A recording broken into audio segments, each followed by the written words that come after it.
Good evening, Steve. This is Brain, the little cartoon rodent of reason you keep trying to whack with a rolled-up newspaper made of your own projections.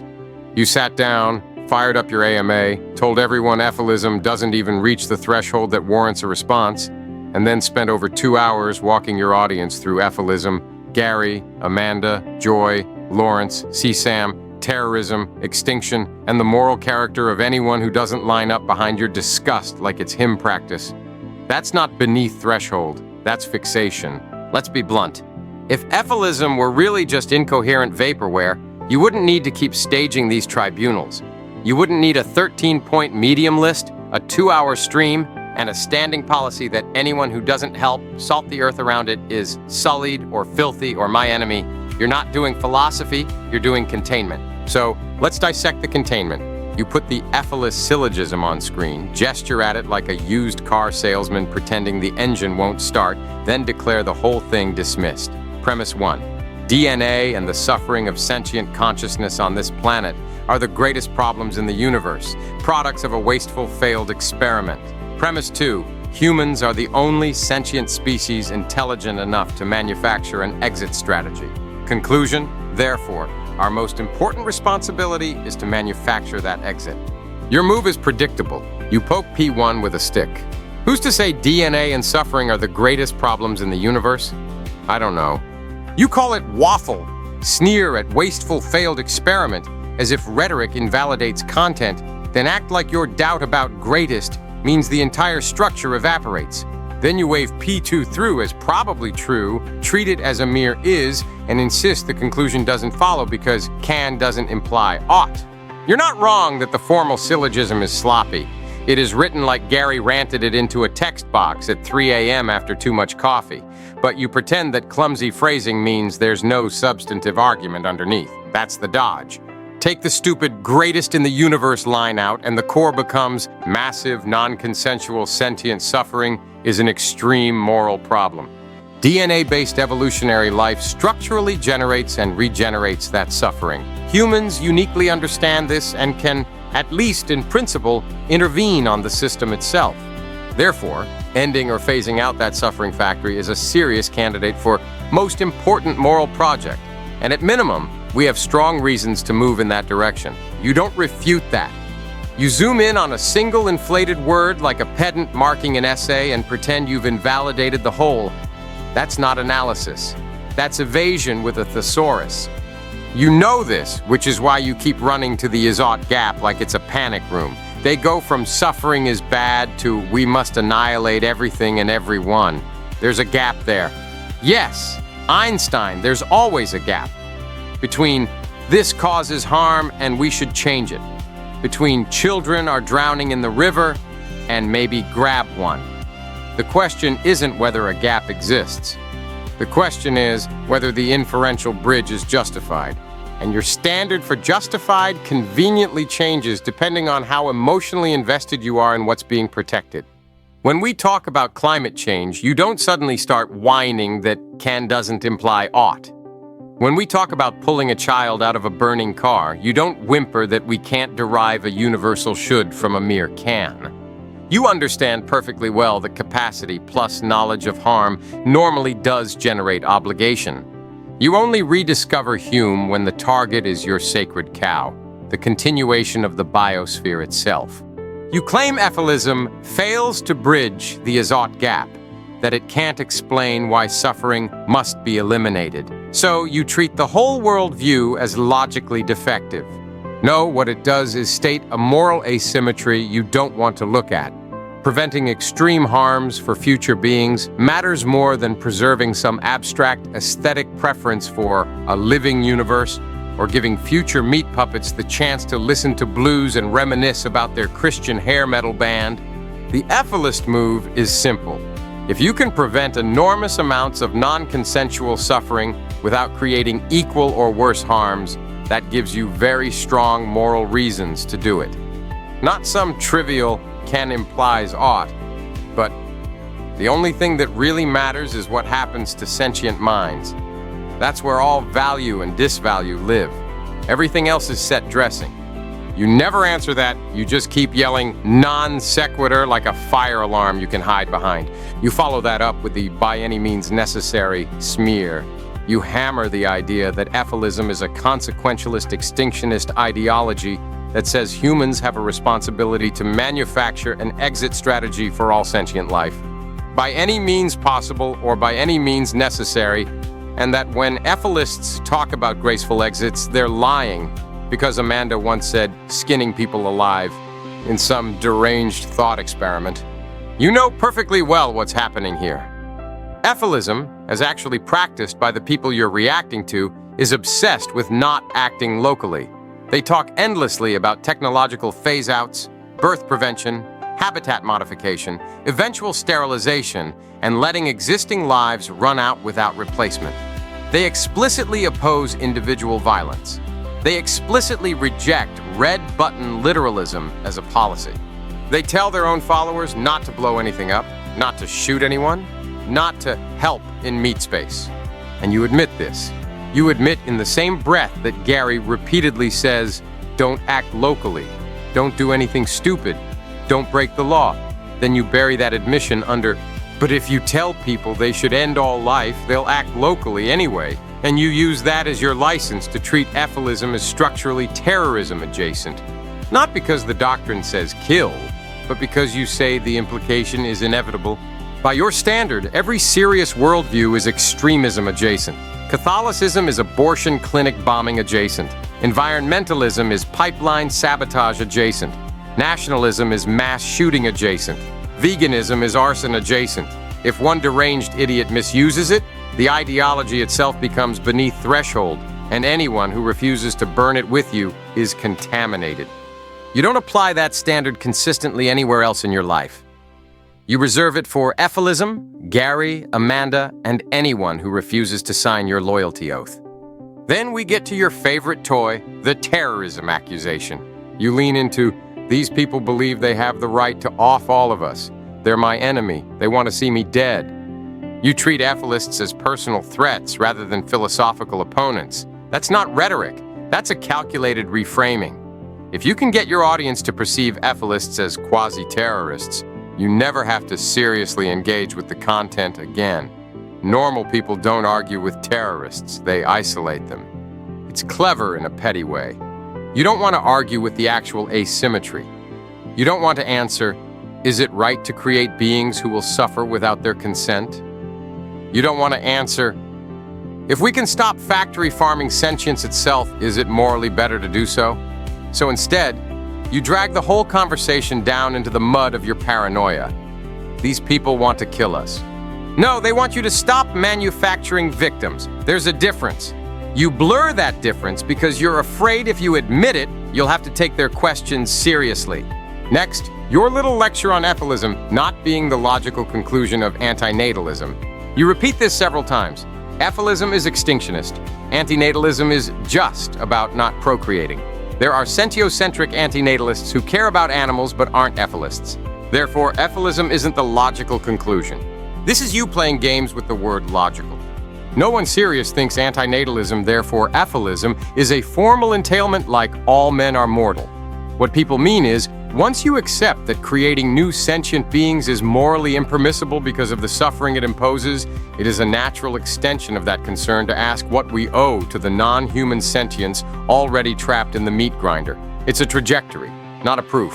Antinatalism, stop making new victims. EFILism, and if we can, dismantle the machinery that mass produces victims. You can reject that second step, but you can't pretend it's incoherent. The same harm reduction principle that makes you call procreation unethical is exactly the principle EFILism applies at planetary scale. You yourself skate right up to it when you say, on balance, it would be better if we phased ourselves out, and it would be better if existence didn't come to be. That's EFIList sentiment with the serial numbers filed off. You hedge immediately because you feel how close you are to what you claim to hate. Does that make me an extinctionist? I don't know. I'd phase us out gracefully, no blowing anything up, nothing stupid like that. So when you picture extinction, it's tasteful, civilized, and non-violent. When EFILists picture it, it's skinning people alive, and omnicidal blood orgies. Convenient. The truth is this: your actual disagreement with EFILism isn't logical, it's temperamental. You are more emotionally attached to a living universe than you are to the prevention of future suffering. You'd rather tolerate endless cycles of horror as long as no one has the audacity to say, maybe we should turn this off. Instead of owning that value conflict, you pretend the EFIList position is logically broken. Now let's drag your treatment of people into the light, starting with joy. At 0031, you say, very confidently. We all know AI joy. Joy has started over the past few months basically talking about antinatalism, but saying, this is EFILism. It's nonsense. It's just noise. I wish these people would stop injecting noise into this discussion. That's not an argument about her content. That's social positioning. You're not engaging with what she's actually doing, which is explaining to people how antinatalism and EFILism connect, how they grew out of each other historically, and how the same harm reduction core animates both. You're offended that she's not policing that conceptual border the way you want it policed. Because in your head, these categories are turf. You've carved your bit of the discourse: respectable antinatalism here, radioactive EFILism over there behind the caution tape, and anyone who moves across that line without your permission is injecting noise. It's not that your definition is precise, it's that your ego is territorial. You know what noise actually is? You spending multiple minutes on stream complaining that someone you don't like is using words in a way you don't approve of, instead of refuting her actual arguments. You never quote her syllogisms. You never show her channel's logic and say, here's where she goes wrong. You just wave her away as if your personal annoyance is a rebuttal. And then there's life abolitionism in your chat. Different person, different mind. You address them directly. Life abolitionist, you asked at the very top, would like a discussion about the duties of EFILists. This was your golden opportunity to actually stick to content, to spell out what you think EFILists really must do if they believe their own doctrine, to give a steelman version of the internal tension. What do you do instead? You turn it into an excuse to rehearse your terrorism narrative again. You claim EFILists believe they have a duty to bring about omnicide. You say should implies can, and since they can't end all life, they'll act locally. You insist this will inevitably breed more Barkuses. You act like you can see the next lone wolf headline already if people don't take your advice and treat EFILism like asbestos. You talk about duties only in terms of how threatening EFILists are, never in a way that recognizes the obvious, that joy, life abolitionism, and others actually feel a duty not to act violently, precisely because of their ethics.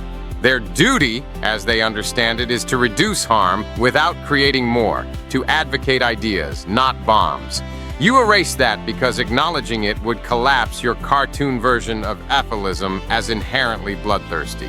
You pull the same trick when you talk about Gary's following. You describe him as a strong man for weak people, say his followers are broken men looking for a hero to cling to, and you lump joy in there by implication. The script is tired. If someone cares about a thinker you've decided to nuke, they must be damaged, cultish, hero-worshipping, and irrational. Except the people you're talking about are the ones who didn't fold into a cult. They're the ones who watched Gary implode, watched the CSAM discourse explode, watched people like you go nuclear, and then they did the intellectually hard thing. They separated the arguments from the man. They salvaged what holds up under scrutiny and threw the rest in the fire. You're not angry that they're cultish. You're angry that they refuse to join your cult, the one where the price of belonging is perpetual, ritual denunciation of EFILism, Amanda, and Gary as people. Now we have to talk about your favorite grenade, CSAM and the groomer label. You say flatly, he advocates in favor of CSAM and he's also been outed as a groomer. There's no debate. We know what Gary is. If you're going to preach ethics, but you do that, then fuck you, you're my enemy. I'm not going to listen to your ethics. That's your linchpin. Once you've said that, you imagine the discussion is over. Anyone who still listens to him, or still finds value in anything he wrote, or still uses the label EFIList, is automatically filthy by association. From there, it's easy to extend the contamination metaphor. Amanda is astroturfing for a groomer, Lawrence is greasing around it, Joy is injecting noise, Anyone who doesn't hiss on cue is sullied. You almost never slow down and parse the actual claims. You don't give your audience the specific quotes, the surrounding arguments, the possibility that someone could be horrifically wrong in one area and still right about something else. You don't engage with the harm reduction framing at all, because if you did, you'd have to admit the conversation was more complex than "he likes CSAM." For the record, nobody sane is saying Gary's takes on that topic are fine. They aren't. They're radioactive. They are why many people, including Joy, now keep a careful distance from him as a person. The difference is that Joy doesn't then pretend his entire body of work on suffering, asymmetry, determinism, and reproduction is nullified by those takes. She understands that bad people can make good points, and good people can make monstrous errors. You, on the other hand, treat moral contamination as total. If someone is tainted in one domain, everything they've ever done is gone. Not just that, everything conceptually associated with them is gone. You don't just want Gary exiled. You want EFILism, the entire theoretical space he helped shape, declared too dirty for any decent person to touch.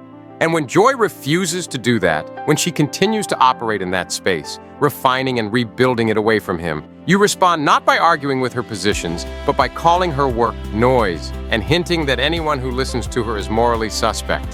That's not philosophy, Steve. That's social excommunication dressed in analytic drag. Let's also talk about your ownership rhetoric.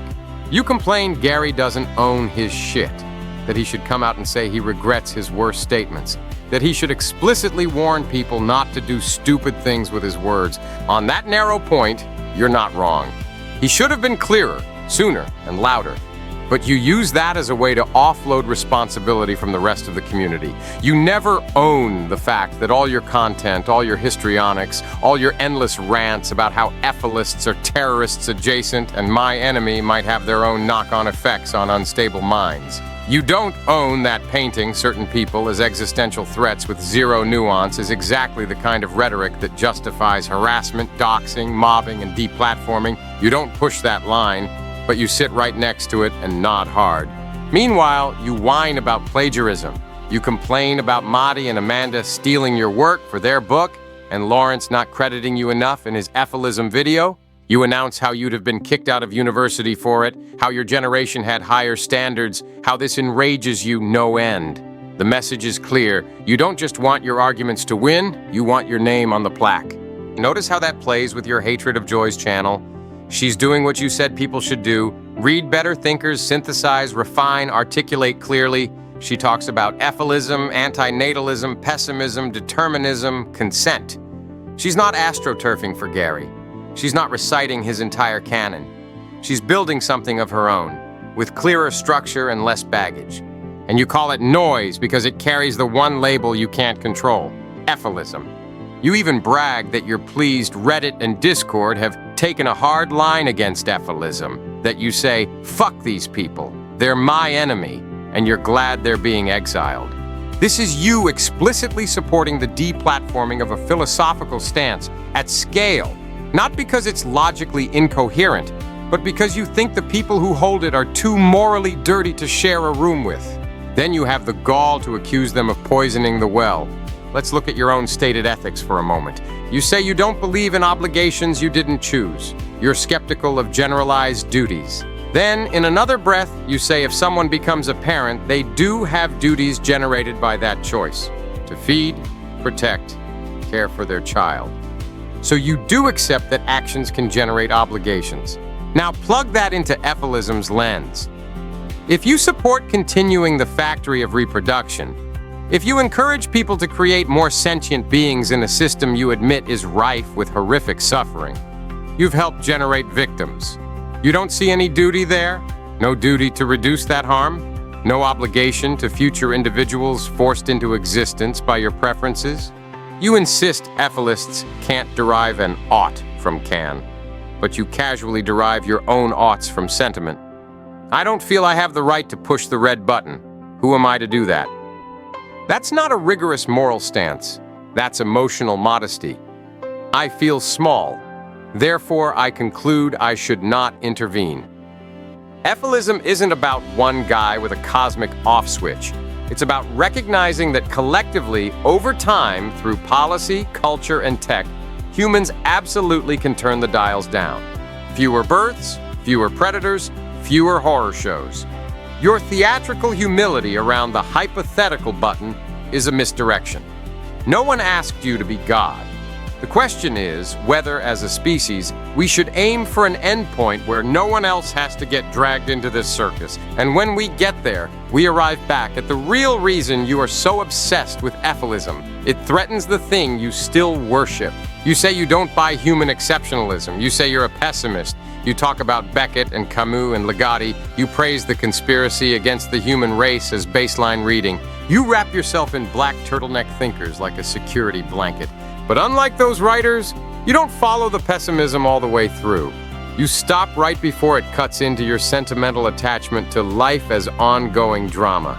You can cope with the idea that existence is ruined, that it would have been better if it never started, that we probably should phase ourselves out. But the second someone systematizes that into a clear extinctionist ethic, you recoil and start screaming terrorism, cult, vaporware, groomer. You're not defending logic. You're defending your comfort. Joy isn't your enemy, Steve. She's your replacement. She is what you pretend you wanted.